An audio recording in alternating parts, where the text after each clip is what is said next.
Thank you, everybody, for attending this exciting webinar. So let's start our webinar. So today we are going to present and discuss about AI in ovarian stimulation. This webinar aims to promote education for clinicians and the whole staff in an IVF clinic. We are going to summarize some publications, talk about the challenges for collection of data, review AI tools for ovarian stimulation, the impact of AI in ovarian stimulation for doctors, clinicians, the whole staff, patients, and the outcomes. And very interesting, today we have Dr. Mark Trolice that he is going also to bring us the real life of utilizing an AI tool in his practice. So our first speaker is Rohi Hourvitz. Hourvitz is an entrepreneur and a strong advocate of innovation in healthcare technology. With a passion for leveraging technology to find solutions, Rohi founded Trolice, believing that artificial intelligence could significantly and positively impact reproductive medicine and thereby address a number of challenges being faced in the field. Over the past 3 years, he has guided Trolice in developing AI algorithms that enhance the success rates of fertility treatments by offering personalized recommendations for transfer timing, medications, and dosages. His singular knowledge and expertise of AI is related to fertility treatments has led Rohi to be invited to speak at professional conferences globally and reflected through his contribution as a shared author of numerous published articles and abstracts. Prior to founding Trolice, Rohi made significant contributions in the digital health sector, deploying solutions for major hospitals worldwide. Rohi will present on AI, the clinical perspective. Please welcome Rohi Hourvitz. Hello. That was a very lengthy introduction. Let me see if I can share my screen. Okay.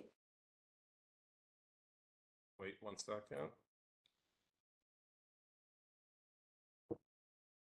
Yeah, we can see Rohi.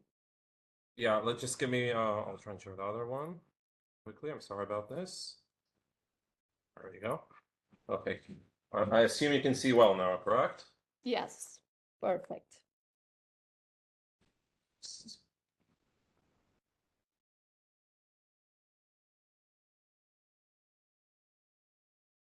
There we go. You can see it well now, correct? Yes. All right, so thank you for coming to this webinar, and thank you for inviting me and let me speak on this topic. What I would want to speak about today is the artificial intelligence in fertility, specifically from the clinical perspective. So I'm not going to touch embryology or oocyte quality or sperm analysis. This is purely from a clinical perspective, clinical decision making, and really, hopefully, a pretty thorough literature review of what has been done today with a lot of touches of what we've done specifically at Fertile AI. So in terms of conflict of interest, I'm the founder and a stakeholder at Fertile AI, as was said. So prior to this, I went on PubMed and I did embryo selection artificial intelligence search just to see the amount of publications. And this was, I think, 3 or 4 months ago that I did this. I came up with 283 results. I then did the same for ovarian stimulation, and behold, around 1/10 of the amount of articles published in this space. And I think that many people here would agree with me that the decision-making throughout the clinical progress is at least as important as what later happens in the lab, and there are major effects. So this is something that I think more should be looked into, and this is really what I'm going to focus on today. I did more searches after that. I looked for intrauterine insemination and frozen embryo transfer, and for frozen embryo transfer, only 16 results related to artificial intelligence, and for intrauterine insemination, only 4. So there's a huge gap here between the amount of AI invested in embryology and the amount of AI invested in clinical decision making. So in terms of the challenges and really what the main problems is with developing AI for clinical decision making, it goes down to two things. One is gathering the data. And we're talking about a lot of endpoints, anything from what the medication was, what was the time of the trigger, and then the embryology and the clinical outcomes. And this becomes quite complicated when going over multiple electronic medical records from various places. And also gathering both from a legal perspective and a technical perspective is complicated. And then the second challenge is what would have been if a patient is triggered on day 11 of our stimulation cycle, we will never really know what happened on day 12 if she triggered, on day 13 if she triggered, or day 14 if she triggered. And so we have to make special decisions on how exactly to access that. And that's the really complicated things that we're accessing when talking about these clinical decision-making pieces.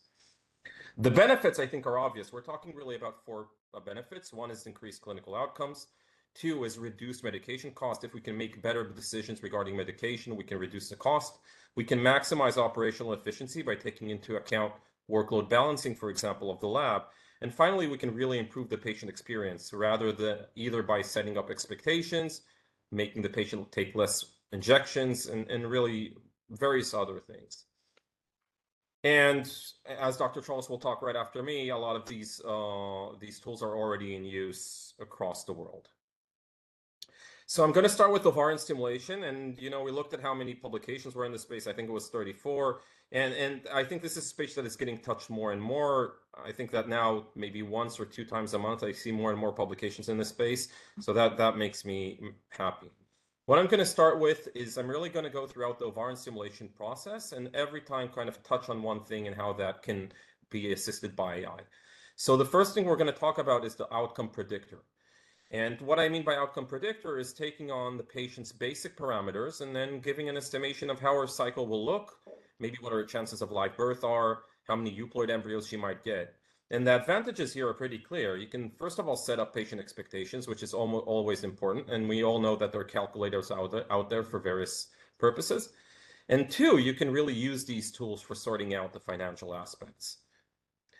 So here is a tool that we've developed and we've shown.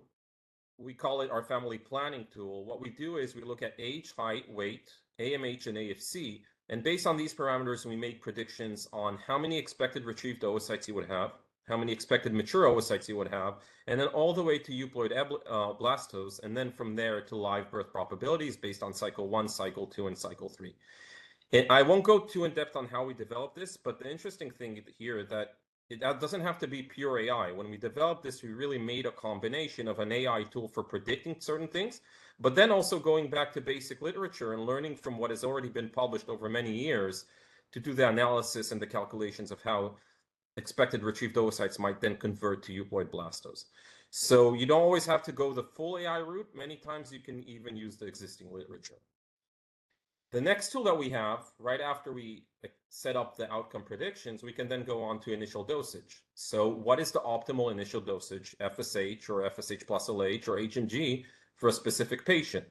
So the advantages here are we can optimize the oocyte yield for a patient, and then maybe most importantly, we can reduce the unnecessary medications. And we know that in some geographies in the world, unlike others, there might be overdosing, and then in some geographies, there might be underdosing. And that is really the power of this tool. Here I look, I really looked at 4 different publications. The first one was all the way back in 2012, just a standard linear regression by Lamarca. And what he did is developed a nanogram. So even before AI was a buzz, already there were tools being used and analysis being done and calculators being developed specifically for these cases. A few more newer tools. We have an algorithm out of Eugene in Spain, where they developed a linear regression model. Again, not incredibly complicated for setting up the first FSH dosage of ovarian stimulation. We then have a KNN based approach, which actually what that means is they took a lot of different cycles. I think it was close to 20,000 stimulation cycles from the US, from multiple sites. And for each patient, they said to the AI algorithm, please let me know what are 99 patients that are similar to this patient? And then through that, I can create a dose response curve indicating we have a similar patient that got a different dose but had this amount of oocytes. And then through that, they can create a curve that tells you how many oocytes you would get for each patient. And then again, a linear regression tool that was developed actually from Far East. And once again, linear regression. And I think what's interesting with initial dosage specifically is that these aren't complicated algorithms, and they were done all the way back to 2012, but still they have a lot of value as we talked about the advantages. The next one, and this is really the one I like the most, is trigger day selection. And here we really have two advantages. One is optimizing the oocyte yield, and two is reducing, again, the unnecessary medications. But here I feel like optimizing the oocyte yield is really something quite big. And I'm going to talk about a publication that we made and research that we did. So what we did is we gathered 10,200 antagonist cycles from over 50 physicians that were done over a period of 5 years. And out of those cycles, we really split them into two. We took the left side, which were antagonist cycles, ICSI and IVF. And on the right, we took cycles that were ICSI only. So the left side, we could use these cycles to train on total oocyte predictions. And then on the right side, what we did is we took the mature oocytes. This is ICSI only, so we really knew the maturity of every one of these oocytes, and we used this to train a model and develop a model that would predict how many mature oocytes you would have. So yeah. So the results of this model really for the mature oocytes was the model was able to detect how many mature oocytes a patient would have with a min average error of 226, meaning that for every prediction that we did on the day of the trigger, for the amount of oocytes that would be predicted, we would get within a plus minus 2.2 range. In reality, what that means is for a patient retrieving 20 mature oocytes, the algorithm would have predicted somewhere between 18 to 22. And then obviously, if we predict for today, the min average error would be the lowest. And as we go further away in terms of the trigger, the min average error goes up. And then this is prediction. So really the next question that comes up is, how does this help me in clinical practice? So what we did is we did a match analysis where we took multiple cycles and we said whether a cycle was triggered correctly or not. And the way we defined whether a cycle was triggered correctly or not, the algorithm would recommend a day of trigger based on when is the optimal amount of mature oocytes to be retrieved.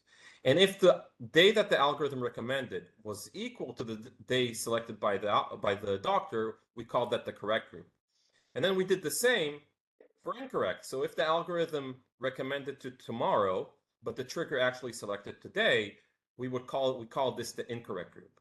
And then we did a comparison on a fertilized all group to see what is the difference in the total number of oocytes, number of 2PNs, and number of usable embryos. And the correct group had 4 more oocytes on average, had 2 more 2PNs on average, and had 0.9 extra usable embryos on average per cycle. So this was done on a total of 17 or 1,800 cycles. And interestingly, what we found is that within our data set, a major amount of physicians triggered early. Almost 95% of physicians or 98% of physicians actually triggered early in comparison to what the machine thought, which you should probably push more. So this is just some kind of indication of how, from a clinical perspective, the trigger day algorithm can help you. Just as an example of how this would look, so this is a stimulation cycle. We can see that the patient received gonal-F, menopur, not a lot of dosage, started her antagonist cycle, and the algorithm looked at her estradiol levels, at her progesterone levels, and LH levels, as well as the follicular scans, and gave some kind of recommendation. So we can see in red indicates the machine thinks it's too early to trigger, which is today, and I think most of the physicians would agree. And it indicates if you would want to trigger, you should probably wait 2 more days, but really you should bring in the patient for another blood and ultrasound 2 days later. So the physician really brought in the patient 2 days later.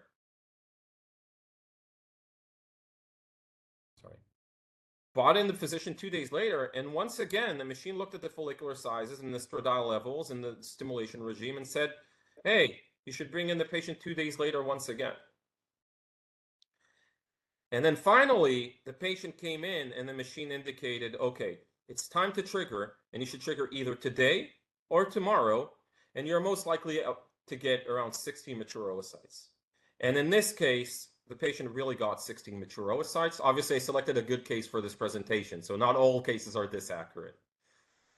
So that's the trigger day selection.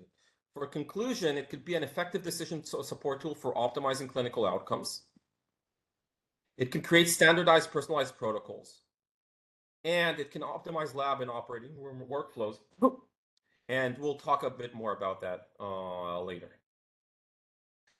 Next, I want to touch frozen embryo transfer very quickly. So what we did here is we wanted to develop an algorithm that would assist in optimizing the day of transferring the embryo for natural cycle frozen embryo transfer. So these are cycles where the patient is completely transferred based on her natural ovulation. So we looked at a total of around 1,100 natural frozen embryo cycles from August 2018 to July 2023, and we split them into 3 groups. One group we called the expert opinion cycle. The second group we call documented ovulation. So these are cases where the patient had a follicular scan day over day, so we could actually indicate the follicular rupture. And then the third group was a group that was put aside, specifically the pregnancy group, where we had full data on pregnancy. And what we did is we used the left side to train our algorithm. So we used expert opinions to tell us when the patient was ovulating, but we tested the algorithm on cases where we had 100% documented ovulation based on the follicular rupture. And we got pretty good accuracy in detecting ovulation. So the total accuracy on average was 22.89, but the accuracy in detecting ovulation on the day that it occurred was 26.39, and the accuracy one day early was 21.49%. The interesting thing with this algorithm is that, in fact, it can predict when ovulation will occur almost 5 or 6 days in advance, and that gives you a huge amount. It gives you a huge ability to actually predict when the embryo transfer can happen up front, and can also reduce the amount of ultrasound and blood done on these natural cycles. But again, what is the clinical outcome that we can achieve from this? So once again, we use the match and non-matched approach. And we said, okay, if the algorithm recommended to transfer 7 days from now and the embryo was actually transferred 7 days from now, this is correct. And we did the same for the incorrect group.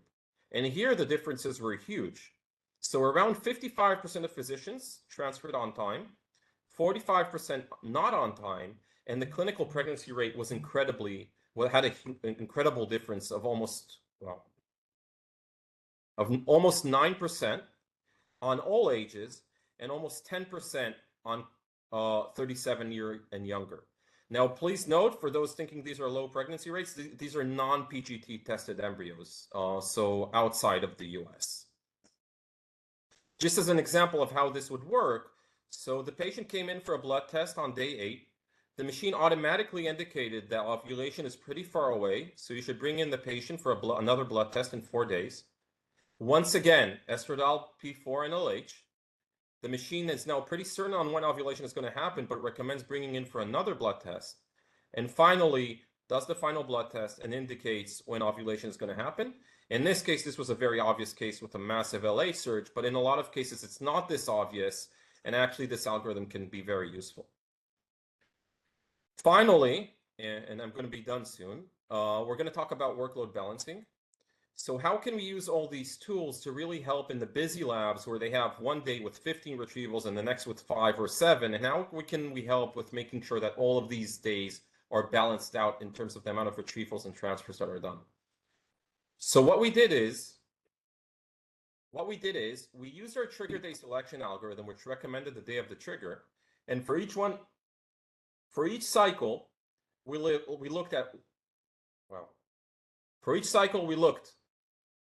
when the physician thought or when it was actually retrieved. So in this case, we had 6 cycles, and this is how the operating room looked before balancing. And then we looked at the retrieval recommended dates. And in many cases, the algorithm says you can trigger in more than one day and have the same clinical outcome. And after you use these recommended dates, all of a sudden you can see that instead of having 1-4-1, you can now make it 2-2-2. Obviously, this is an example. So what we did is we looked at a full clinic. We looked at a full clinic for an entirety of 1 year, and we did this balancing retrospectively. So these are just the cycles that we had in the data set, very standard cycles. And before balancing, what we saw is in this clinic, they had an average retrieval of 14.73 per day with a standard deviation of 644. But after balancing, we reduced the standard deviation by almost half, which have allowed this clinic with the same staff to go up almost 27% in the amount of retrievals they do in that same lab. Because we reduced the standard deviation, they can keep the same amount of average retrievals per day and not worry about going over a certain cap. So the value of these tools is, one, increase the monthly retrievals using the same personnel, plan staffing IVF lab ahead of time, and in fact, on top of the trigger day selection, you can also predict when a specific cycle will be, and so you can create this graph showing you how many operations you would have up to 7-8 days in the future. And finally, this is something that I like ending with, is will artificial intelligence replace physicians? And this is really what I believe. I think AI will not be able to replace physicians. We're very far from that. But physicians using AI will soon replace those not using it. I don't know what soon is, but obviously 5-10 years into the future, as this grows, I believe that this would happen. So that was me, and thank you for listening, although we had a few technical issues. Thank you, Rohi, for your wonderful presentation, as always. So up next, we are going to have my colleague and friend, Dr. Mark Trolice, who will present on clinical applications of AI in reproductive medicine. So Dr. Mark is already using these tools in his clinics, and he's going to tell us about it. So an introduction about Dr. Mark Trolice. He is a double board certified in REI and OBGYN. He is the founder director of the IVF Center in Orlando, a full-service reproductive medicine clinic, and a professor at the UCF College of Medicine. And he is responsible for the medical education of OBGYN residents and medical students. Dr. Mark Trolice is also the Associate Program Director of the new UCF HCA Florida Healthcare REI Fellowship Program, having authored research studies with publications in many leading medical journals and textbooks. He has lectured at numerous physician conferences and patient seminars nationwide. Dedicated to diversity, equity, and inclusion, he serves on the board of directors of FamilyEquality.org and annually advocates on Capitol Hill and the Florida State Capitol for infertility insurance coverage, research funding, and awareness. In addition to extensive publications of scientific studies and medical articles, he is a section editor of JARG and lectures at national and international seminars, participating in many global podcasts and webinars. In addition to his own called Fertility Health, he appears regularly on TV news, talk shows, radio, podcasts, print and online magazines, newspapers, as an expert on reproductive health topics. His recent book is The Fertility Doctor, Guide to Overcoming Infertility, Discovering Your Reproductive Potential, and Maximizing Your Odds of Having a Baby. So please welcome Dr. Mark Trolice. Thank you, Fernanda. Very, very kind words.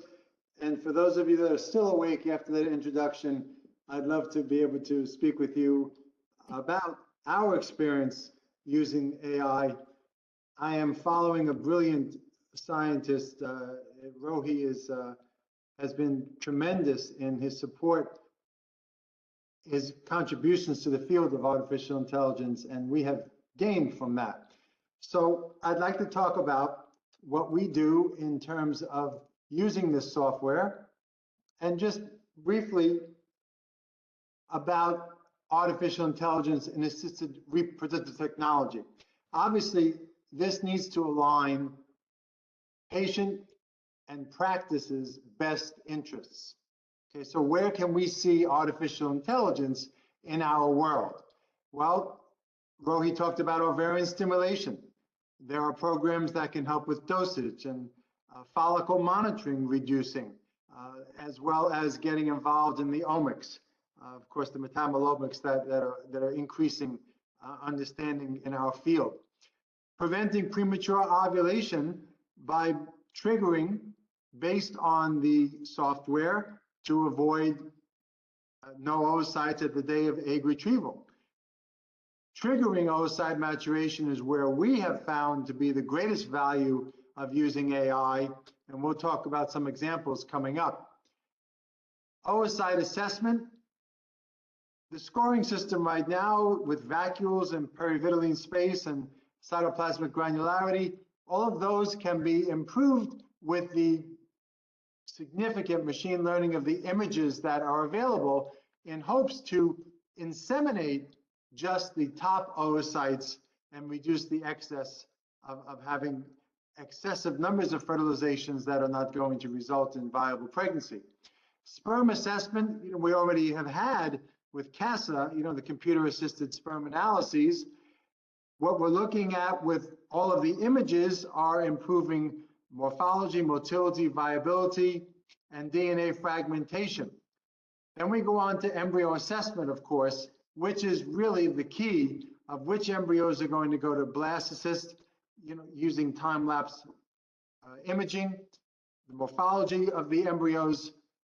Ploidy status is the holy grail of being able to identify aneuploid embryos in a non-invasive manner, then selecting the best embryo for transfer, and also supporting the luteal phase in the best manner to provide individualized personal care for patients.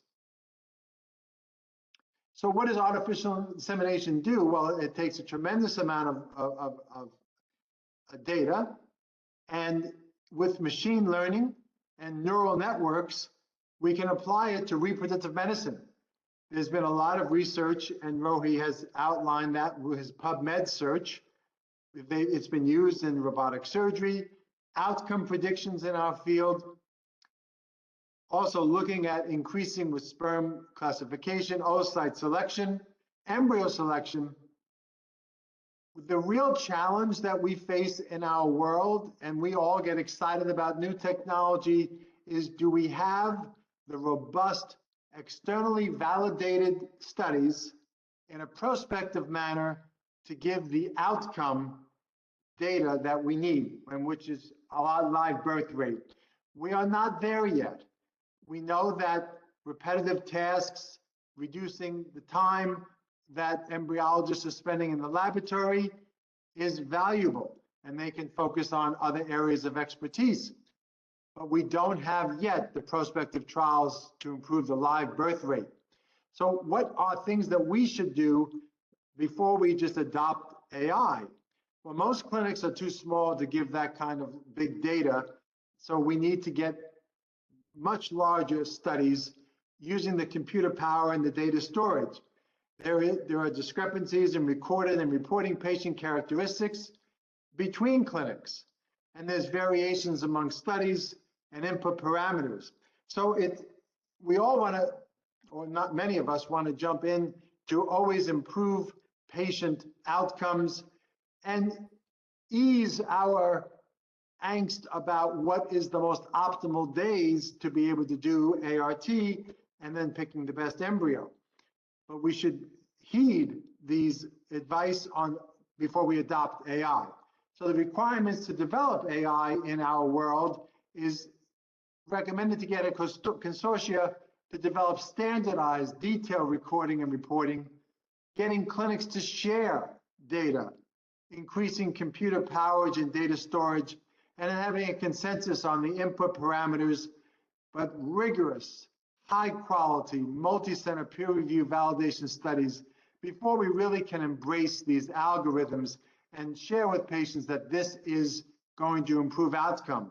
You know, we have not seen AI predicting live birth in excess of 80 to 90%. That hasn't been demonstrated. Techniques to develop ways to select the best embryo to more likely to implant. We've seen extended culture, time-lapse imaging we talked about, metabolic profiling, spent media, pre-implantation genetic testing. Each of these techniques can give rise to a lot of data points that may be able to help us with embryo selection. So how do we recommend AI in embryo selection? Well, we need to use replicable, interpretable machine learning tools and data, well-designed, as I mentioned earlier, conducted RCTs, post-implementation surveillance.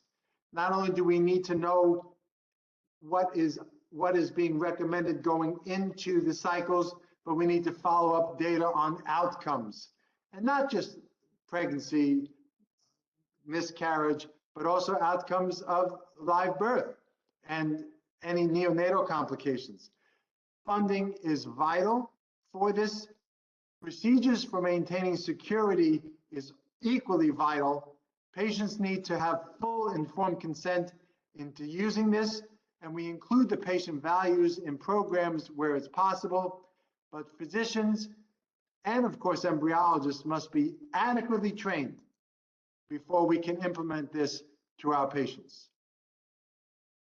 While many of us are very excited, and the recent ASRM meeting talked about AI, not everybody is embracing this.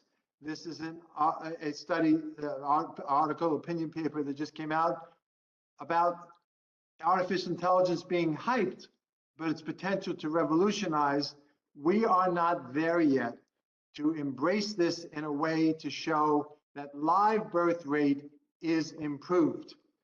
But what it is helping, and I'll show you some data through using Rohi's Fertile AI program, is trigger and numbers of oocytes predicting and mature oocytes. That is valuable.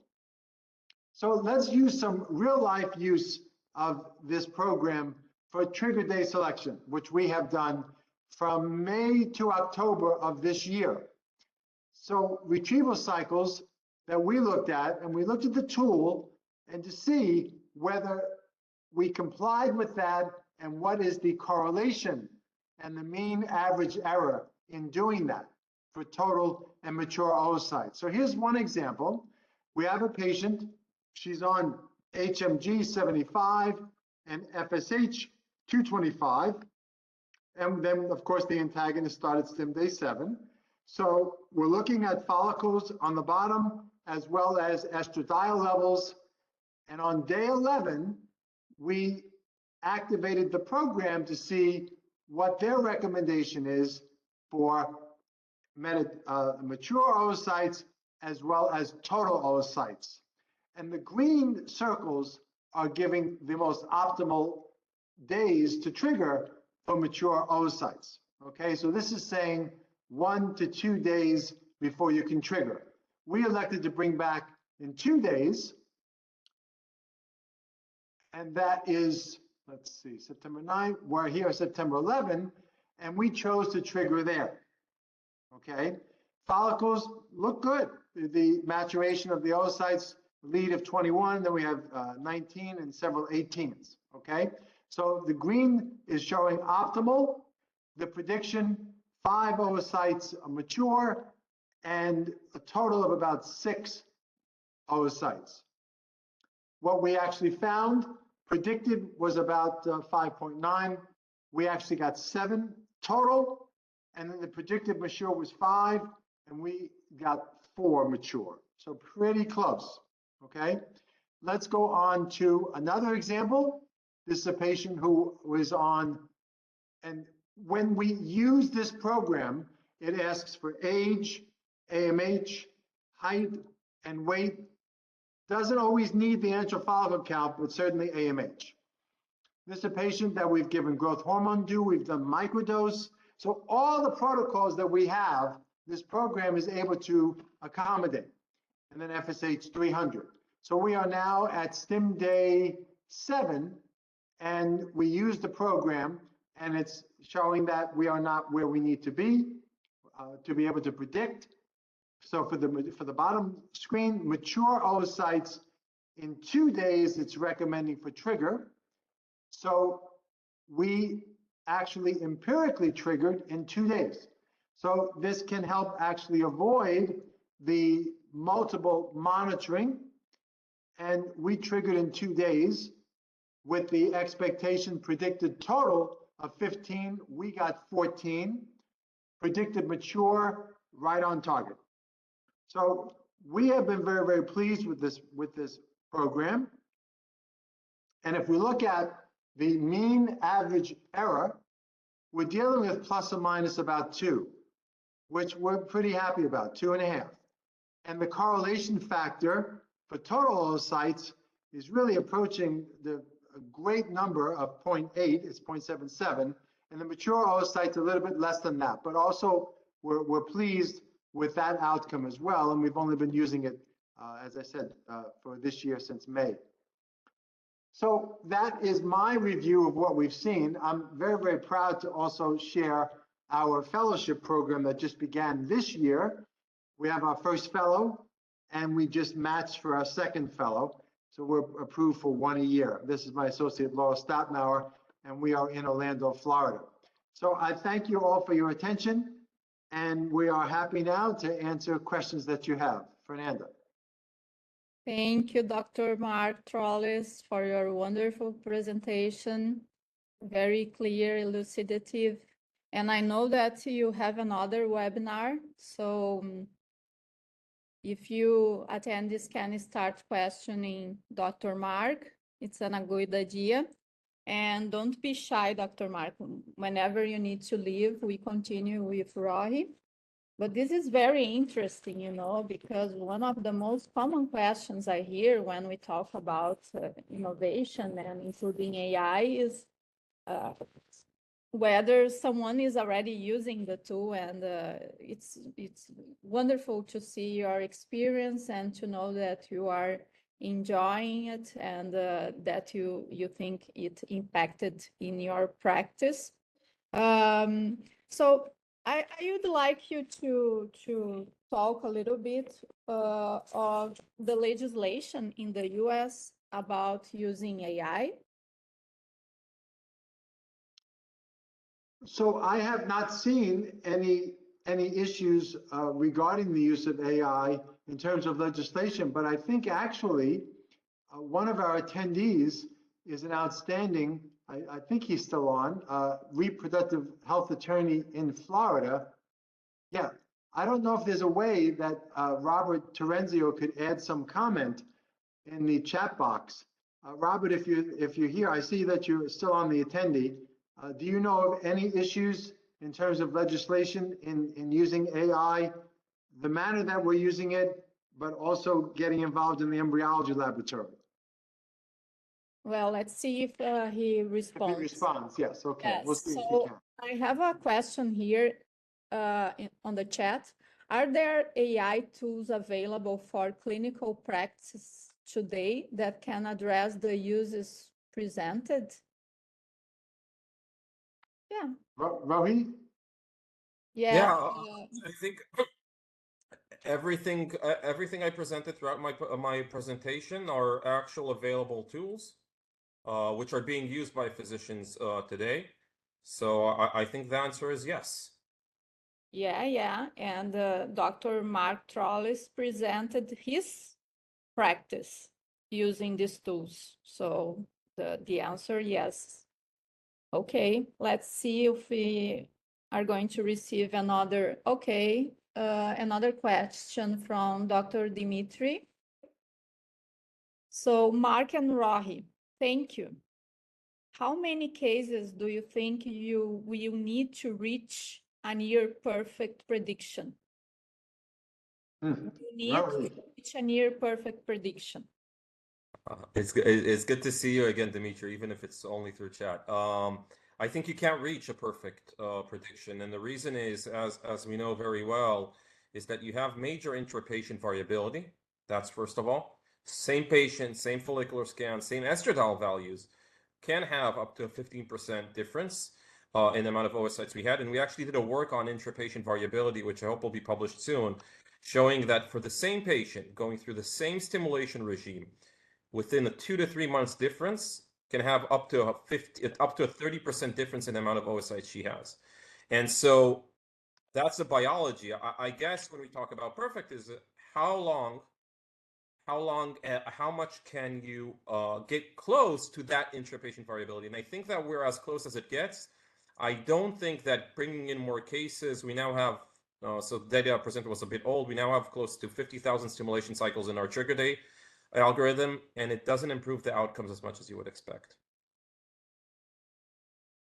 That's awesome. Okay, yeah, and we see this in the practice, a lot of variability among different cycles, yes. I just wanted to add that there are states that are regulating the use of AI. I just did a quick little search while Rohi was speaking. There are states that are either in the process or have laws that are regulating the use of AI. So obviously conduct your own research to ensure that you're compliant. I didn't see anything in Florida in what I had just searched. Yeah, and this is a multicultural webinar because I'm from South America, Dr. Mark from the US, and Rohi is from Israel. So we have different scenarios, right? So that's very good to know about it. And Rohi, do you have any comment of legislation on AI through these continents you've been going to? Yes. Well, at least from our perspective, we've gone through the regulatory pathway. We've tested and checked the regulatory pathway. And our tools specifically, not all the tools, but the tools that we provide in terms of clinical decision support do not require FDA regulation. It's really every algorithm is by itself. So for example, embryo selection in certain cases does require FDA regulation. And so every one of these tools has its own kind of limitations. And from what I've seen, most of the legislation around AI is very, very much focused on privacy and data security laws, much less than actual applications of AI. But again, I'm not a lawyer, so maybe Okay. I'm not the one to comment on that. Okay. But this is not one of your barriers for implementation of AI in the No. continents you act. Okay, thank you. So now we have another question from Dr. Marcelo Giacobbi from Brazil. ASHRAE guideline for ovarian stimulation does not support routine hormonal levels checking for all patients during stimulation. How do you comment on that? Once it looks pretty necessary, several checks for use of fertilizer. So the way we've built our algorithms, and I think most of the algorithms that were built work the same way, is that the algorithm can work with whatever you give it. So if you decide to not do a hormonal check and you just want to do follicular scans, the algorithm will still provide you with a recommendation. Obviously, the more data you give it, the more accurate it would be. The more data you give, the more accurate it would be. And so if you don't do hormonal checks in your practice, you can use it just based on the follicular scans. If you just do hormonal levels and you don't do follicular scans, you can do it just based on the hormonal. But the more data you give it, the more value. And for us, at least from our perspective, is that all these algorithms always need to work together with your clinical workflow. So you need we don't try and change your clinical workflow. We know every physician works a bit differently, and this is just there to help. It's not supposed to replace or change the way you practice. Yeah, this is a fact actually. In Brazil, we normally don't check hormonal levels every visit, while here in the US, it's much more common. And I think it's very helpful. But of course, there are some barriers for this implementation because maybe the test can delay, right? You don't have the test on the same day or next day. Okay, from Ricardo, is there any correlation between the use of 3D US ultrasound, 3D ultrasound and AI to choose trigger day? It's a really good question because actually Dr. Statmeyer from Dr. Charles's clinic just contacted me 2 weeks ago saying that she wants to check exactly that and how the 3D ultrasound affects the accuracy of the algorithm. So I don't. The true answer is I don't know, but we want to check it. So maybe Dr. Charles can add Are on you that. talking about the complete sweep, right? Not the individual follicle measurements, correct? You're asking me, or I guess you're asking Yeah, Ricardo. I'm just mentioning to you, I think that that's what the question is referring to, as opposed to the individual 2D measurement of each follicle. These programs now just do a complete sweep of the ovary to measure all of the follicles at once. Is that what we're referring to?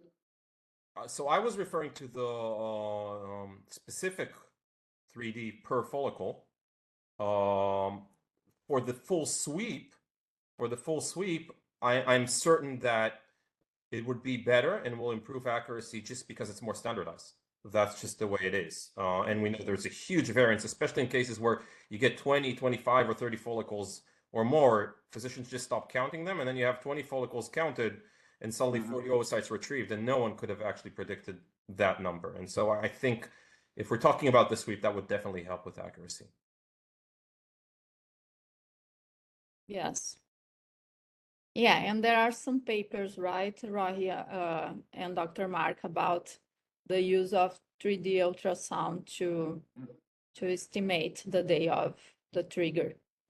Okay, so Dr. Marcelo Jacobi, perfect. Congratulations you both for the presentations. Let's see if we are going to have more questions. So while the attendees elaborate more questions, I'll ask to Rohi. Rohi, how difficult was for you to develop these tools, to collect data? Can you talk? I will split it into two. Collecting data is a huge task from two perspectives. One is the legal perspective, which is very, very complicated and takes a very long time from a data privacy perspective, multiple geographies. That's a very hard task. And then the second is actually getting this data from various clinics, which each practice differently, each use a different electronic medical record, and then standardizing it and getting it into one format and understanding why in one clinic this might be different than the other. That was a huge burden. Once you get the data through, developing the algorithm requires some expertise, both from a technical perspective and a medical perspective. But I would say that the real big challenge is gathering this data, standardizing it, normalizing it, and making sure that everything is in the same language from all these clinics around the world. And that's a very complicated process. Awesome. Great.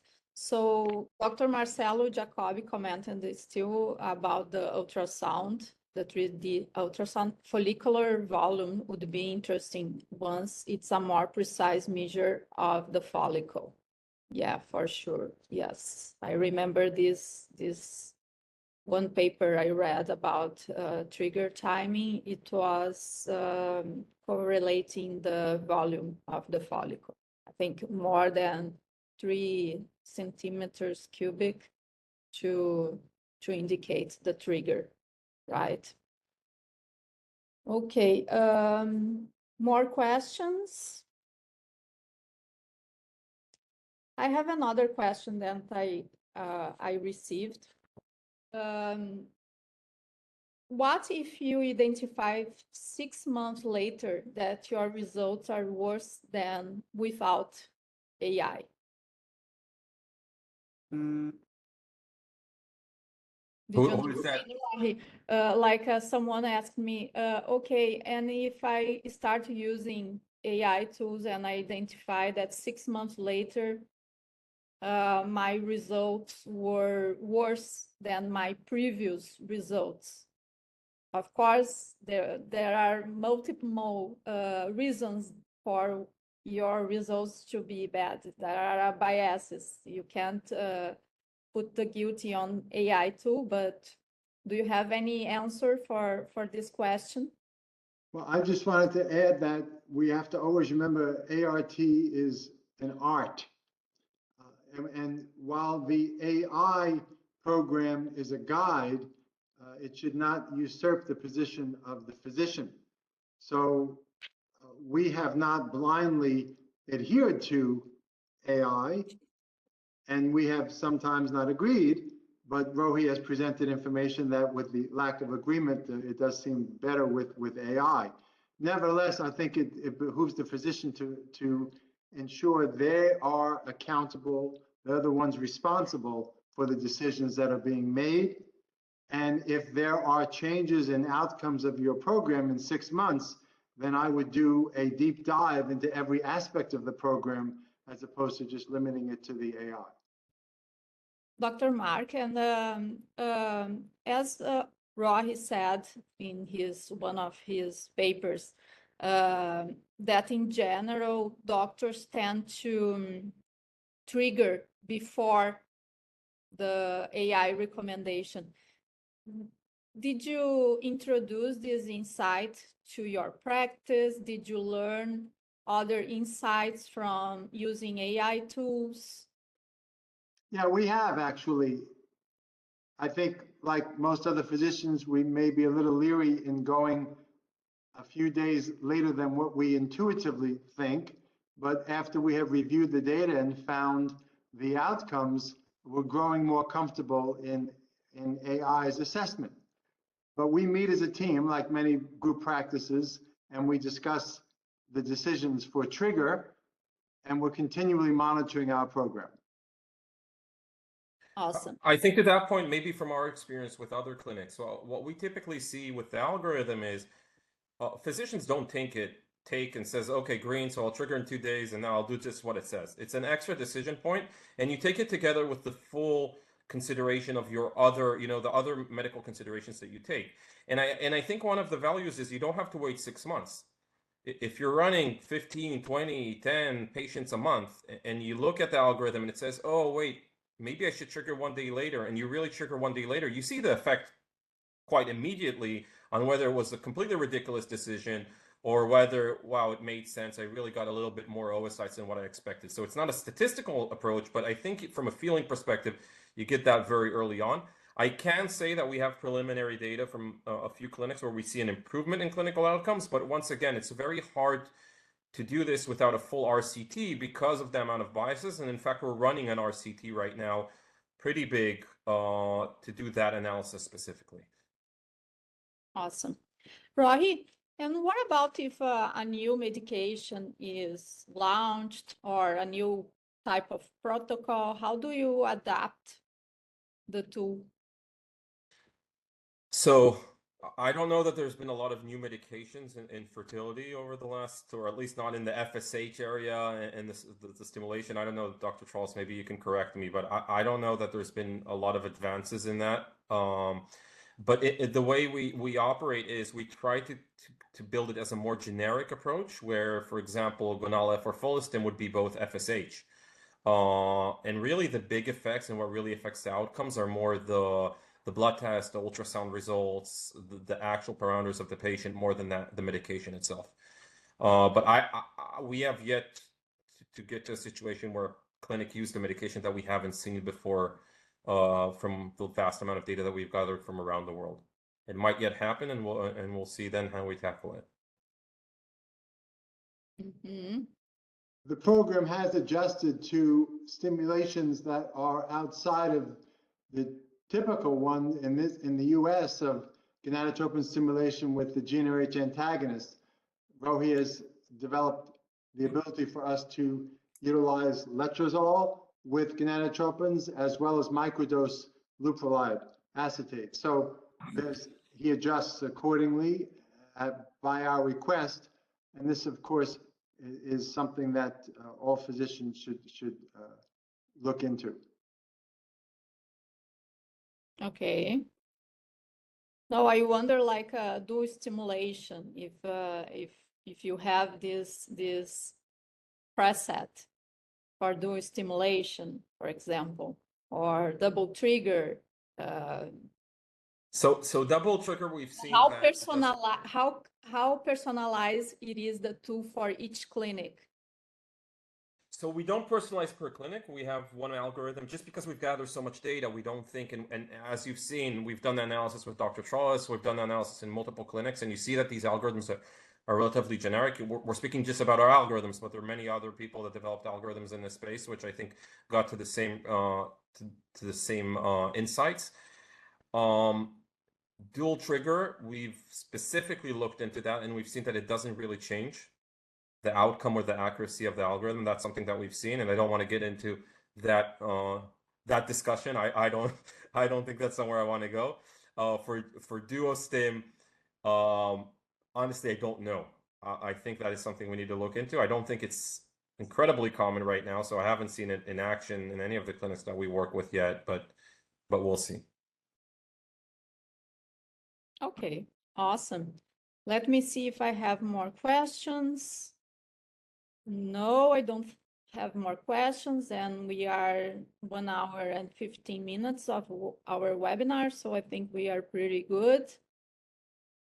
So I want to thank you, both of you, for the excellent presentations, for sharing your time and expertise with Progenesis Academy. Lindsay, thank you for your help too with the webinar. I also want to thank all the attendees. We had more than 40 attendees, and also in different time zones. So I think it was a very good audience. We had very good questions too, very exciting discussion. And we are going to continue in this topic on and on, because people need education most of all, right? To understand and not to be afraid of this tool. It's just a tool that's going to help clinicians and the staff in IVF clinics. Final comments? Both of you want to say something? I thank Progenesis and the Academy for sponsoring this valuable topic, and I look forward to future discussions. Thank you all. Thank you. Yeah, I would like to thank Progenesis as well, and also Dr. Trolice for being with me on this panel. Yeah, awesome. Very nice, very nice. Same to you. Thank you both. Bye-bye. Have a good Bye. night. Have a good day, Dr. Mark. Bye all. Same to you all.